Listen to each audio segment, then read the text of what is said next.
Trouxemos um atum, trouxemos espargo, trouxemos cavala, abalone, peixe-galo e o outro que não vamos dizer o nome ainda, não é, Pedro? Muito bem. Pedro, está a faltar o microfone, não é? É a única coisa. Enquanto não chega o microfone do Pedro, vou começar a avançar. Primeira receita, vai ser utilizado o atum. E sobre o atum, ninguém é melhor que o Pedro para falar. Já está com som? Sim. Muito bem. Pedro, vamos então falar um pouco sobre o atum enquanto eu vou picando, está bem? Com certeza. Muito boa tarde a todos, antes de mais. Um grande obrigado ao chefe Luís Baena pelo simpático convite e pelo privilégio de partilhar esta apresentação.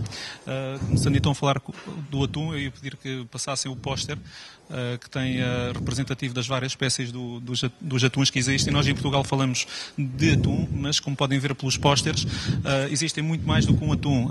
O atum pertence à família dos combrídeos, que em conjunto com a cavala fazem cerca de 100 diferentes espécies. Portanto, eu recomendo então que seja mais correto falar-se de vários tipos de atum: o atum rabilho, o atum patudo, o atum branco e efetivamente não apenas em atum. Algumas entidades comerciais têm uma preocupação quando se refere ao atum e pensam neste momento deixar de o utilizar, e isso tem a ver com o facto de efetivamente haver uma das espécies de atum, que é o atum rabilho, estar neste momento ameaçada. E é o único que podemos falar, não é, Pedro? É o único que está ameaçado. Exatamente, é o único que está ameaçado. Portanto, o propósito desta apresentação e o atum que vamos utilizar é um atum dos Açores, é um atum patudo, a espécie atunos obesos, é considerado o atum gordo e é efetivamente bom, e muito embora tenha até agora tido uma utilização secundarizada em relação ao atum rabilho. Aquilo que se pretende é efetivamente também mostrar que existem outros atuns que podem ser utilizados e que, se efetivamente os começarmos a utilizar de forma criativa, como certamente será o caso da preparação do chefe Luís Baena, daremos também hipótese ao atum rabilho, ao atum nos tinos, aquele que é o verdadeiro atum, de se multiplicar. Pedro, uma pergunta: porquê é que o atum, e aqui vamos falar um pouquinho em ciência, não é? Porquê é que o atum fica com esta cor avermelhada? Porquê este encarnado tão presente? Muito bem, é uma questão interessante. Eu começaria por dizer que o atum é um peixe migratório, portanto é um peixe que percorre grandes distâncias e então tem necessidade, em termos musculares, ter fibras apropriadas para esse efeito.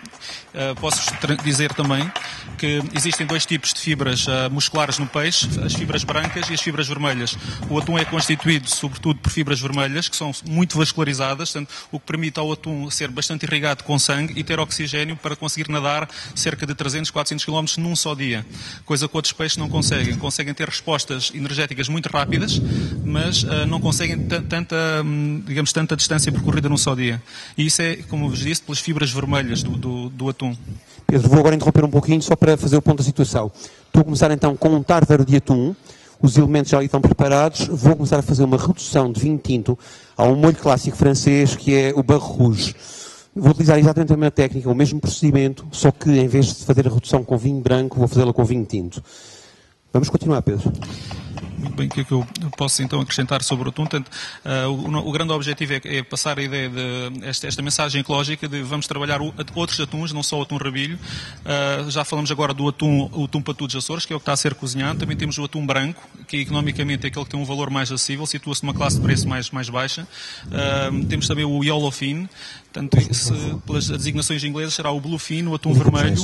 Depois teremos o atum branco, o que será, o nome científico é Tuna jalalonga, porque o atum caracteriza-se por ter uma barbatana muito comprida, a carne é uma carne branca. Depois temos também o atum yellowfin, que é o albacares, que muitas vezes aparece nos mercados mascarado com dióxido de carbono e chega até às cozinhas e aos chefes de cozinha com uma cor rosada, mas que realmente é apenas a cor. É um mau produto com uma cor apelativa pelo facto de lhe ter sido injetado dióxido de carbono, o que já é proibido, obviamente. Portanto, nós aqui estamos na presença de um produto natural, um produto que foi capturado há cerca de 24 horas nos Açores, fez uma viagem de avião e a ideia passa por aí, portanto, termos um bom atum natural. Pedro, vou cometer agora aqui assim uma irreverência pequena, que é, vou fazer uns linguados da serra. Os linguados da serra vão acompanhar o tártaro de atum. Linguados da serra não é nenhuma receita inventada, aliás, deve ter sido com certeza, mas em tempos, reporta-se ao século XIX, são folhas de borragem, e as folhas de borragem, normalmente nós cozinheiros utilizamos sobretudo as flores de borragem, e as folhas vão estar aqui algures. As folhas, há umas folhas maiores do que estas, mas já estamos no final da estação, e elas têm o tamanho daqueles linguados pequenos. Ou seja, normalmente o que acontece? Quando a folha é maior, fica mais mole.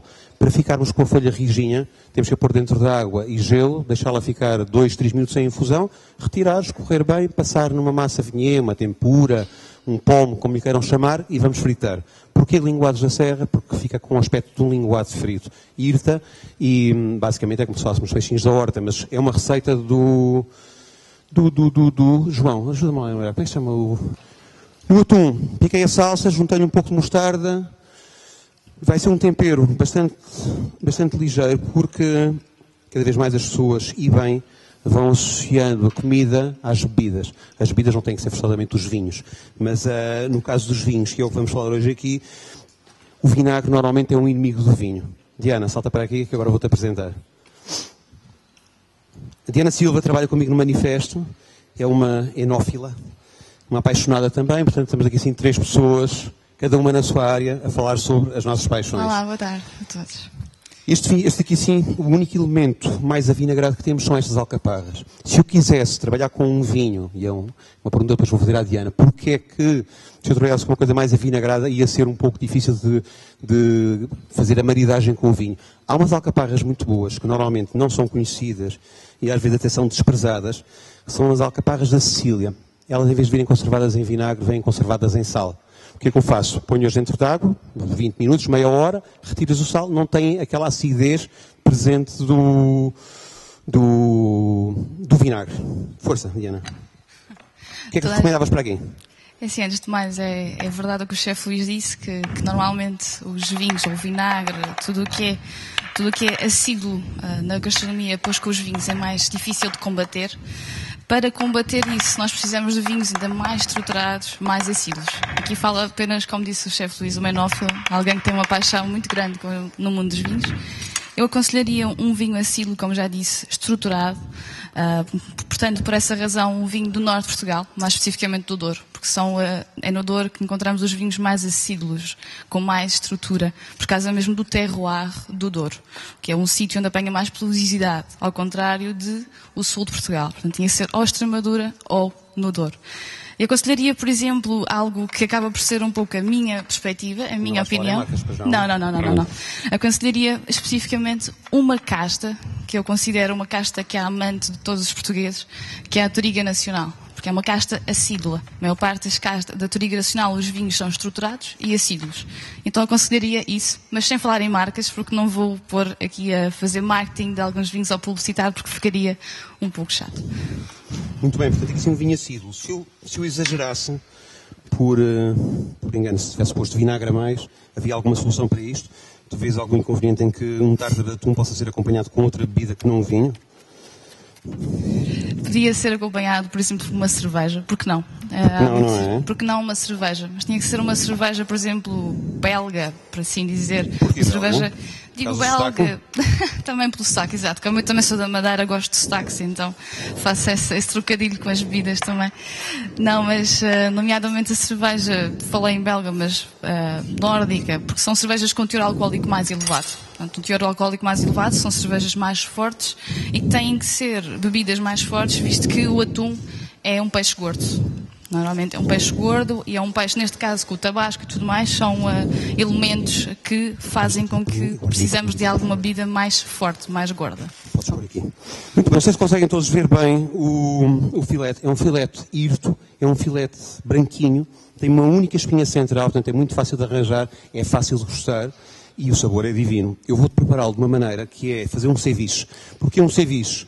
Acho que é um peixe que tem boa fibra. O ceviche é uma receita peruana. Hoje em dia há quem confunda o Peru com o México, mas não.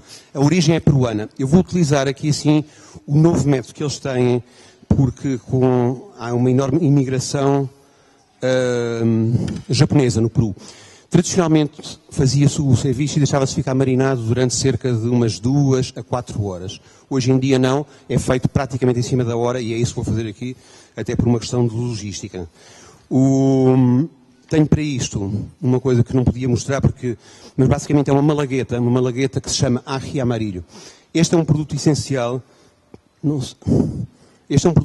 para dar a tonalidade e o sabor característico. A lima, o sal, os coentros, cebola roxa. Basicamente são estes os produtos.